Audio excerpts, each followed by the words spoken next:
Sustainable synthesis of seaweed-derived electrode material for superpositor applications is my topic. My name is Arun Dawa, and my supervisory committee is made up of Professor Kojo Mensah Dakwa, Professor Andrews, Dr. Frank Afori Ageman, and Dr. Yonda Bolodan. The outline of my presentation is consisting of the introduction, problem statements, aims and objectives, methods employed, results and discussions, and conclusions and recommendations. Introduction: the over-reliance on fossil fuels has led to the destruction of our environment. So there is a need for the development of better sources of energy, better storage and conversion of energy. Supercapacitors are one of the best energy storage technologies due to their high power density, high energy density, long cycle, relative energy, high energy density, and long cycle life. Because their adoption is somehow limited because some of these materials that are employed for supercapacitor applications, over certain potentials tend to be degraded, tend to degrade. As a result, there is a need to develop more electrode. The supercapacitors are divided into EDLCs and pseudocapacitive materials. For EDLCs, they are based on carbon-based materials. Pseudocapacitors are based on transition metal oxides. Transition metal oxides are very good energy storage materials. A specific type of transition metal oxides is manganese oxide. Manganese oxides are non-toxic. We have high theoretical capacitance, and as a result, they are the ones that we are focusing on here. A specific type of manganese oxide is trimanganese tetraoxide, which is having high theoretical capacitance, and because of its double valence state, it is very useful when it comes to supercapacitors. The key problem, my problem statement, the key limitations of manganese oxide. Manganese oxide, even though it has some advantages, it has limitations as a result of its intrinsic poor conductivity and also its low structural stability and chemical stability, which has affected its application in supercapacitor applications. The strategy of this work is to combine it with carbon conductors to make its performance better. Another challenge when it comes to the preparation of electrode materials is the use of conventional methods, which uses chemical substances, dangerous chemical substances at large amounts to be able to synthesize the electrode materials. And as a result, this affects our environment, and also the use of, the preparation of this electrode material can also be energy intensive. This also affects our environment. Our work involves the use of less energy, it's less energy intensive, and also the use of bioactive molecules in seaweed to prepare our electrode material. Another challenge when it comes to the preparation of electrode materials, it also involves if we can incorporate some of the waste materials that we found in our environment. Seaweed is a very big challenge in Ghana here, so as a result, we are trying to make sure that we use seaweed to be able to prepare our electrode material. As a result, we are taking care of the environment and making use of it to prepare our electrode materials in a sustainable and a renewable manner. Aims and objectives of my work. The aim of my work is to develop and evaluate manganese oxide nanocomposite, and also to prepare activated carbons. The specific objectives of my work is to synthesize, characterize manganese oxide, and also to synthesize and characterize manganese oxide with its nanocomposite with carbon conductors, and also to fabricate a symmetric supercapacitor for supercapacitor applications, and also to synthesize and characterize activated carbon. The methodology for the preparation of the preparation of the manganese oxide, we use the extracts from the seaweed. So the first thing we did was to get the extracts from the seaweed. We took 20 ml of that extract, we combined it with 0.1 grams of KMnO4, and then we put it on the hydrocarbon process at 140 degrees for 4 hours. Then we centrifuge it, then we filter it, and then we dry it. That is the material that we use for as our electrode material. And then for the nanocomposite, what we did was we took 25 ml of the seaweed extract, we added it to 0.1 moles per DNQ of 50 ml of manganese sulfate. That is what we use to prepare this. So when we added the 25 ml, we stir for 4 hours, and then we produce the Mn3O4 without the carbon conductors. So when we wanted to prepare the nanocomposite, we introduced 10 ml of the carbon conductors that we prepared separately so that we can prepare it. So a change in color from yellow to brown to dark brown indicates to us that we have synthesized our material. And then these were some of the equipment that we used in our experiment. We used XRD, STM, the electrochemical equipment that we used. And that was the design of our cell when we were making our electrochemical cell. And the first work that we did was to synthesize and characterize manganese oxide and to test its electrochemical potential. So we did, for the manganese oxide that we synthesized, the precipitate manganese oxide that we synthesized, we did UV analysis, the UV analysis and XRD. The UV analysis, the peaks that are shown here are indication of that we have synthesized our MN3. So we have bands at 220 nanometers and 300 and around 319 nanometers, indicating to us that we have synthesized. And also we've calculated the band gap using the tau plot, and the band gap that we've calculated is 2.1 electron volts. We use XRD. The XRD that we have is the Bragg peaks, the Bragg reflections that you can see there are corresponding to COD 1011-26.2. So that is an indication that we have synthesized the material that we intend to synthesize. So for the mechanism that is involved in the mechanism that is involved in our process, as we see, when we take the extract, we added the KMnO4 in there. So the KMnO4 is ionized inside the extract. So when it ionizes, we have Mn7 plus. So that Mn7 plus is reduced by the ionization or the oxidation of the phytochemicals that are present. So the electrons that are given during the oxidation are added to the manganese 7 to give us the lower oxidation state of manganese. And as a result, this is the mechanism that is involved in our synthesis. So we did FTR analysis. FTR analysis, the A here, it tells us the manganese oxide. We did it to be able to confirm that we have synthesized the manganese. So the peaks that are at the lower end of the lower wavelength indicates us that we have synthesized the manganese oxide. The ones below 700, 400, and in the 400s. The ones that are above in the higher wavelengths, around 3000, it tells us that the OH functional groups that are present. So we also wanted to see that whether the extract is containing some of these phytochemicals that we mentioned.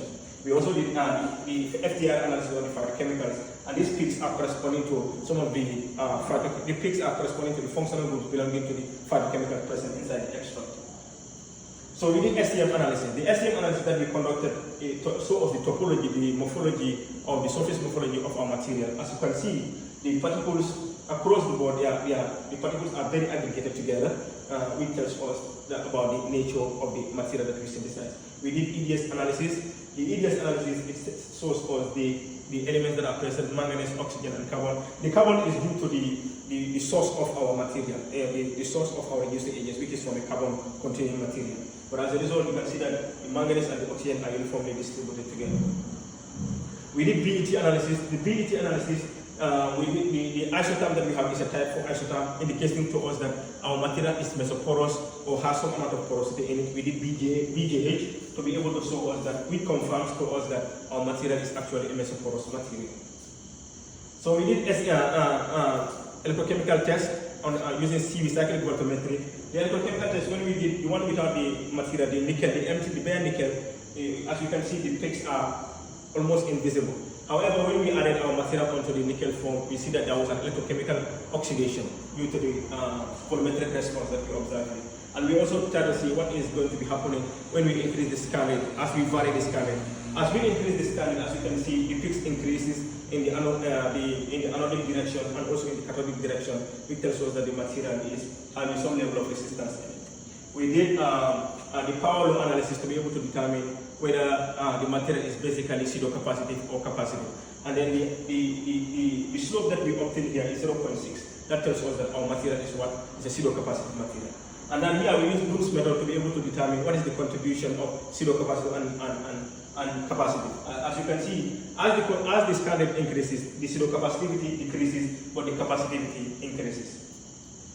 And then we did EIS analysis. The EIS analysis could give us the resistive elements in our material. As you can see, the RS or the ESR is 2.28 ohms. That is the resistance that we obtained there. We can also see a semi-cycle around the mid-region and a linear curve in the lower region. That tells us that our material is basically a pseudo-capacitive or a diffusion-dependent material. We also did body plot. We plotted our body plot. As you can see, the impedance decreases as resistivity increases, and also the impedance is above 3, a little bit high. It is above 3, and for the phase angle it's around 71. That tells us that our material is pseudo-capacitive.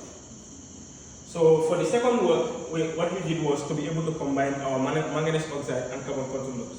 For the manganese oxide and carbon quantum dots, so the first thing we did was to enhance the carbon quantum dots. So the best performing carbon content that we have is 200, is the one that was prepared at 200 degrees Celsius for 10 hours. We combine that with our material.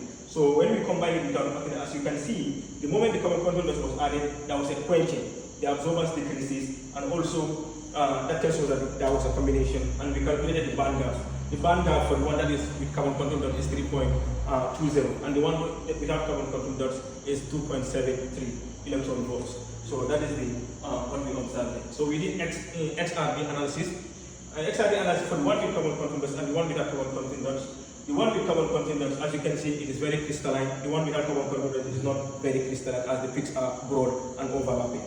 But we did FTR analysis. The FTR analysis, we can see that the one with carbon content dots, there was more integration with the manganese elements in it than the one without carbon content dots. However, we also saw that there are also other heterogeneous elements that are present in our material. We did the frontier molecular orbital theory to be able to determine the HOMO and the LUMO energy levels, and also to tell us why one is stable and not stable. So the one with carbon content dots, there was an expansion in the band gap, and the one with carbon content dots, you can see the band gap is low. That tells us why the electronic structure, the electronic behavior of our material.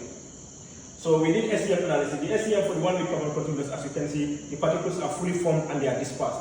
Compared to the one without carbon content dots, the particles are well aggregated together with naked. We did EDS analysis.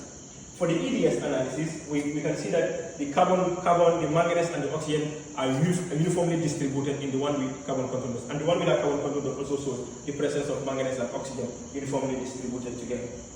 We did electrochemical analysis. The one with carbon content dots and the one without carbon content dots, as you can see, there is an expansion in the voltage window in the CV and a high enclosed area in the one with carbon content dots. We did DCD analysis. There was also an expansion in the discharge time for the one with carbon content dots compared to the one without carbon content dots. And then we calculated their specific capacitances, and that was it. We have 1,042 farad per gram compared to the one without carbon content dots, which is almost at 40 farad per gram. We did EIS analysis. The EIS analysis also, as you can see, the one with carbon content dots has a lower RS value compared to the one with carbon content dots. As you can see on the table here, we have lower resistance values for the one with carbon content dots compared to the one without carbon content dots. And then the impedance here is lower compared to the one we looked at before. We also did the complex capacitance behavior to be able to check what is the behavior as we increase the frequency to the capacitance. So as you can see here, there was stability in the capacitance here. For the one with carbon content dots, it stabilizes up to higher frequencies before it decreases. But the one without carbon content dots, it decreases immediately when we increase the frequency. So for the energy loss, we can see that the one with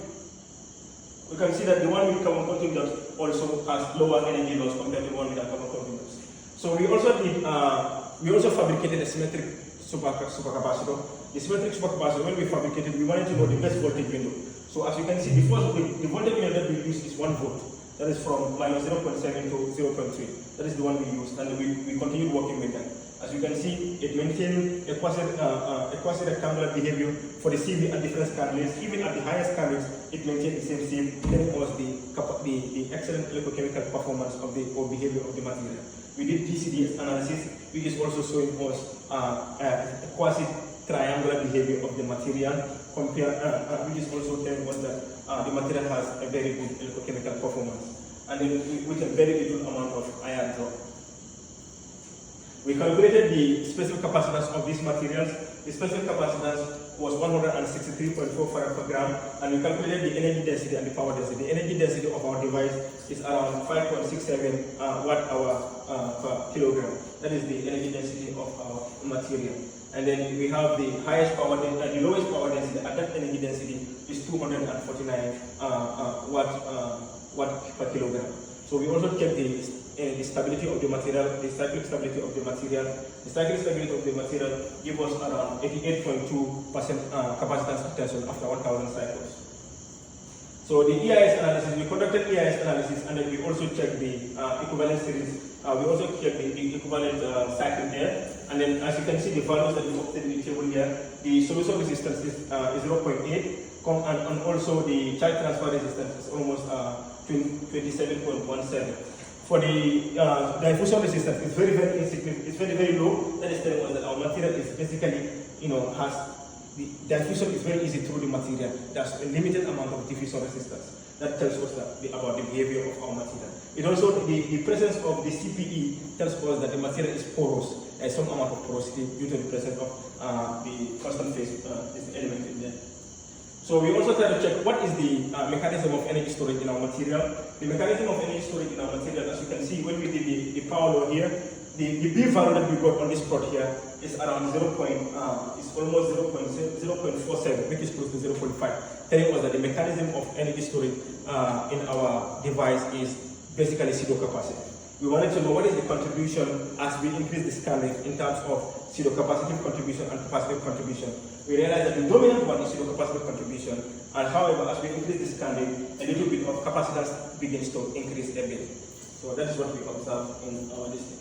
So for conclusion, this study has successfully synthesized manganese oxide nanoparticle sustainably. We use Goulds-Medal to be able to differentiate capacitive and diffusive contributions. The incorporation of carbon content to MN34 has been done successfully, and it has enhanced the performance of our material successfully. We have also been able to deliver our device has been material has been able to deliver 1,042 farad per gram. And the device was able to give us 5.67 watt hour per kilogram and a power density of 249.8 watt per kilogram. Recommendations are to perfect and modernize the local available techniques. Local available techniques are very important in case there is no money. We also decided to see government and institutions to be able to bring in green synthesis techniques into our education curriculum. And we also said future research should focus on green synthesis of carbon-based material, especially methods that employ non-pyrolytic methods. Hydrothermal methods are very green. So we said future studies should focus on isolating and identifying the phytochemicals that are responsible of this. There could be a study to be able to identify specifically which phytochemical is responsible of which salt, reducing which salt. That would also be very good.